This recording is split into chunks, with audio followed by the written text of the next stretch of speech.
Hey everyone, welcome to Unstoppable. In this video हम बातचीत करेंगे सीसेट कंट्रोवर्सी वर्सेस प्रोटेस्ट के ऊपर बातचीत करेंगे। गाइज, आखिरकार ये कंट्रोवर्सी क्यों उत्पन्न हुआ है या ये प्रोटेस्ट क्यों शुरू हो रहा है या लोग इसके डिमांड क्यों कर रहे हैं सीसेट के ऊपर कि हाँ ये हमारे साथ इंसाफ नहीं हो रहा है, नाइंसाफ़ी हो रही है। इसके ऊपर हम बहुत सारी बातचीत करने वाले हैं इन दिस वीडियो। ठीक है, तो वीडियो को हम शुरू करते हैं बिना समय गंवाए हुए। तो आइए बातचीत शुरू करते हैं। देखो गाइज, ऐसा नहीं है कि ये कंट्रोवर्सी आज उत्पन्न हुआ है या इस तरीके का कहानी आज शुरू हुआ है। ये आप प्रीवियस टाइम में जाओ तो 2013 में जब इंग्लिश को इंट्रोड्यूस किया गया सीसेट में, तो उस समय भी बहुत भयंकर प्रोटेस्ट हुआ था। और ये कहा जा रहा था कि देखो, जो शहरी लर्नर है, जो इंग्लिश मीडियम स्टूडेंट है वर्सेस हिंदी मीडियम जो स्टूडेंट हैं, उनके साथ कहीं ना कहीं नाइंसाफ़ी है। बहुत भयंकर प्रोटेस्ट हुआ और साथ में ही इंग्लिश वाला जो क्वेश्चन था उसको हटाया गया, रिमूव किया गया। अभी फ़िलहाल में क्या हुआ है 2023 में, तो 2023 में देखो, 2022 में ऐसा कुछ नहीं हुआ, 2020 में ऐसा कुछ नहीं हुआ, लेकिन 2023 में सीसेट को लेकर के फिर से मुद्दा गर्मा गया है। क्योंकि आपने सुना होगा बीच में कि बहुत सारे बच्चों ने एक पटिशन फाइल किया हुआ था दिल्ली हाई कोर्ट के अंदर, लेकिन फाइनली हाई कोर्ट ने उस पटिशन को खारिज कर दिया है और उसको रिमूव कर दिया, मतलब कि उसको सुनने से भी इनकार कर दिया है। और कहना ये है कि देखो यार, 14,000 प्लस बच्चे पास किए हैं, उन लोगों ने कोई बात नहीं कह रहे हैं और कुछ चंद बच्चे ही हैं जो PAL फाइल किए हैं। तो और आयोग ने भी कहा कि देखो, मैंने एकदम फेयर एग्जामिनेशन लिया है, किसी भी तरीके कोई भी क्वेश्चन ये मैंने आउट ऑफ द बॉक्स जा करके नहीं पूछा है। लेकिन आप देखो, भारत के जितने भी टॉप लेवल के इंस्टीट्यूट है या टॉप लेवल के एजुकेटर हैं, सभी लोगों ने कहा है कि सीसेट का जो एग्जामिनेशन है वो फेयर नहीं हुआ है, अनफेयर हुआ है।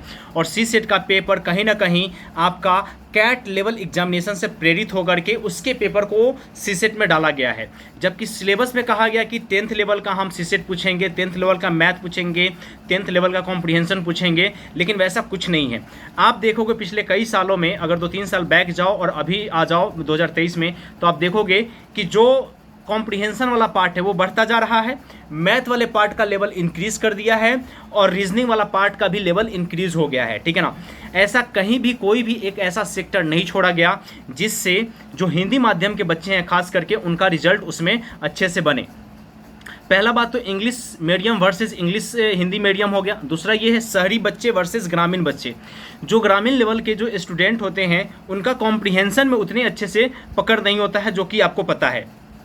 मैथ में जो सिलेबस दिया गया है उसी के अकॉर्डिंग सब लोग कवर करते हैं और उसका स्टडी मटेरियल भी उसी तरीके का है। ऐसा नहीं है कि सीसेट के लिए अलग से स्टडी मटेरियल कोई डिफाइंड किया गया है। एक छोटा सा बुक, उसी से सब लोग प्रैक्टिस करते हैं और खास करके प्रीवियस ईयर क्वेश्चन से प्रैक्टिस करते हैं, एग्जाम हॉल में जाते हैं और लगभग एग्जाम सीसेट वाला जो काम होता है वो हो जाता है। गेम होता है पेपर 1 के लिए। तो इसमें देखो 2023 में क्या हुआ है कि पेपर 1 का डिफिकल्टी लेवल भी बहुत ज़्यादा था, पेपर सेकेंड का तो उससे भी ज़्यादा अति मचा दिया गया पेपर सेकेंड में। और इन तमाम चीज़ों को लेकर के बच्चों ने जब इस मुद्दा को उठाया और जब हम लोग कोर्ट तक गए तो वहाँ भी हम लोगों को नहीं सुना गया है। आप 2019 20 देखो, 21 देखो, तो बच्चे ऑलरेडी एक्स्ट्रा अटैम्प्ट को लेकर के मांग कर रहे हैं, जंतर मंतर पे बैठे हुए हैं, लेकिन वो सारी चीज़ को भी खारिज कर दिया गया, उस पर भी कोई ध्यान नहीं दिया गया। और साथ ही सीसेट के ऊपर भी अभी इतना हंगामा होने के बावजूद भी सीसेट को इन लोगों ने किसी तरह कोई भी कंसिडरेशन में नहीं लिया। एटलीस्ट बच्चे कह रहे हैं कम से कम आप क्वेश्चन के साथ जो कट ऑफ है सीसेट का वो तो रिलीज़ करो। तो आयोग ने हमेशा से ये कहा है और आयोग का कहना है कि जब मैं फाइनल रिजल्ट जारी करता हूं तभी उस समय सारे कट ऑफ वगैरह या फाइनल आंसर की वगैरह जारी किया जाता है। और बच्चों का डिमांड है कि सीसेट का आंसर की आप आज जारी करो, जो कि भी इन्होंने किया नहीं है। अब इस बात को लेकर के बहुत ज़्यादा हंगामा है। मैं तो बस यही कहूँगा कि एक बार सरकार को इस मैटर पे बैठ करके बातचीत करनी चाहिए, देखनी चाहिए कि हाँ सच में अगर ये प्रॉब्लम आया है, बच्चे आ रहे हैं। देखो, ऐसा तो है नहीं कि बच्चे हैं जो क्लर्क एग्जामिनेशन की तैयारी कर रहे हैं या उससे लोअर डिवीज़न लेवल की तैयारी कर रहे हैं और तब मांग कर रहे हैं बिना सोचे समझे।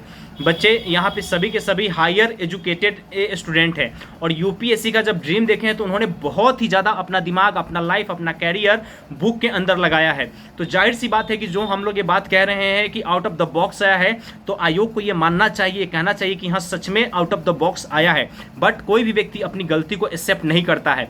कोई भी बंदा जो 2023 में एग्ज़ाम दिया हो उसमें से एक भी व्यक्ति ये कह दे कि सीसेट का जो सिलेबस था वो आउट ऑफ द बॉक्स नहीं था, आउट ऑफ द सिलेबस नहीं था। सब लोग कहेंगे कि आउट ऑफ द सिलेबस है, क्योंकि सीसेट के जितने भी बड़े एजुकेटर हैं उनका भी मानना यही है, जो टॉप लेवल का इंस्टीट्यूशन है वो भी रोज ट्वीट कर रहा है, ठीक है ना। इवन यहाँ तक कि बड़े बड़े जो एजुकेटर, जो इकोनॉमी के गुरु माने जाते हैं और जो पॉलिटी गुरु माने जाते हैं, इवन यहाँ तक कि जो इन्वायरमेंट इकोलॉजी गुरु माने जाते हैं, सब लोगों का यही कहना है कि भाई अनफेयर तो हुआ है बच्चों के साथ। जब सभी लोग कह रहे हैं अनफेयर हुआ है, तो क्या एक बार सरकार को बैठ के इस पे बच्चों के साथ बातचीत नहीं करना चाहिए?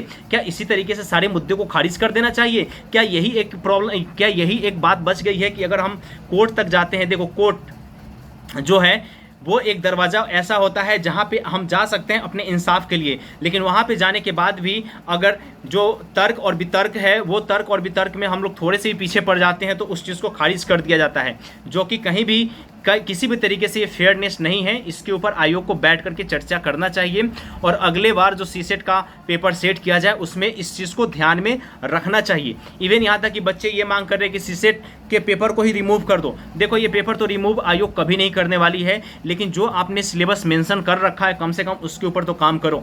दूसरी बात यह है कि जो भी बच्चे इसके लिए डिमांड कर रहे हैं या प्रोटेस्ट वगैरह की बात कर रहे हैं, मैं तो बस यही कहूँगा गाइस कि देखो इन सारी चीज़ों को करने के बाद भी कोई भी आउटपुट या हल नहीं निकलेगा। आप अपने स्टडी पे फोकस करो, अपने स्टडी पे ज़्यादा ध्यान दो और जितना ज़्यादा से ज़्यादा आप अपने स्टडी सीसेट को और अच्छे से इंप्रूव करना है उसको करो, क्योंकि कहीं ना कहीं ये सीसेट का जो लेवल इतना ज़्यादा बढ़ा दिया गया है, ये कहीं ना कहीं एक तरफ से एक तरीके से कोचिंग, जो बड़े बड़े कोचिंग इंस्टीट्यूट है उसके फिर से जेब भरने का काम किया जाएगा।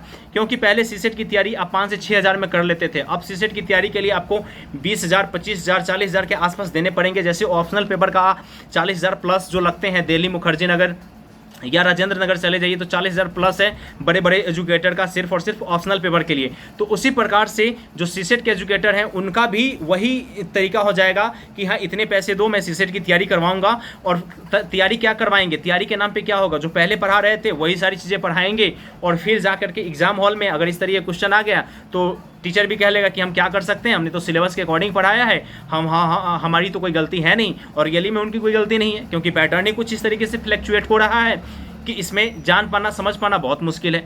अब बात यहाँ ये है कि एक जो फिक्स सिलेबस है उसके आधार पे अगर क्वेश्चंस को तय किया जाए, पैटर्न को तय किया जाए, तभी तो कोई पकड़ सकता है। अब आप सिलेबस दिया जा रहा है कुछ और क्वेश्चन आ रहा है कुछ, तो फिर ऐसे में मिसमैच हो ही जाता है। तो ये बहुत ज़्यादा दिक्कत का सामना करना पड़ रहा है। फिलहाल में बस यही है कि जो DAF डिटेल एप्लीकेशन फॉर्म है वो आ चुका है, बच्चे अपना फॉर्म भरना भी शुरू कर चुके हैं। यानी कि जो UPSC CSE का प्रीलिम्स पास किए हैं उनका DAF फॉर्म आयोग रिलीज़ कर दी है, उनका DAF फॉर्म फिल होना शुरू हो गया है और फाइनली उनका मेंस का एग्जामिनेशन भी होगा, निर्धारित टाइम पे ही होगा।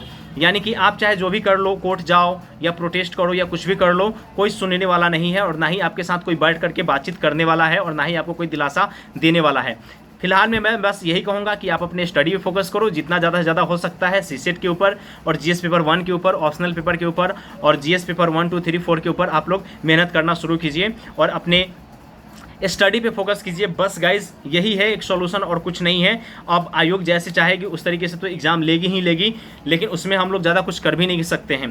फिलहाल में ये है कि सरकार को इस बार एक बार तो इस पे बैठ करके बातचीत करनी चाहिए। मेरे अनुसार से तो मुझे जो लगा मैंने आपको बताया।